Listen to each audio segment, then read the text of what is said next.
Yeah, okay. Bring it in. Okay, does it zoom? Look, check out Sarah's freaky eye. Cut it out. Come on, show the camera your eye. It's for YouTube. Look, we were just sitting there an hour ago, chilling out, and one of Sarah's eyes turned a totally different color than the other. Come on, it's for YouTube. Sarah? Sarah, you okay? That was just kidding.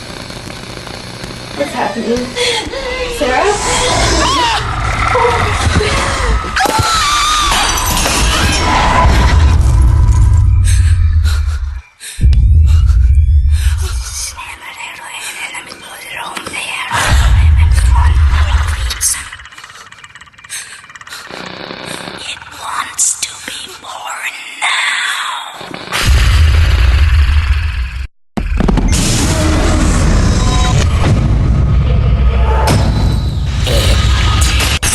Wants to be born.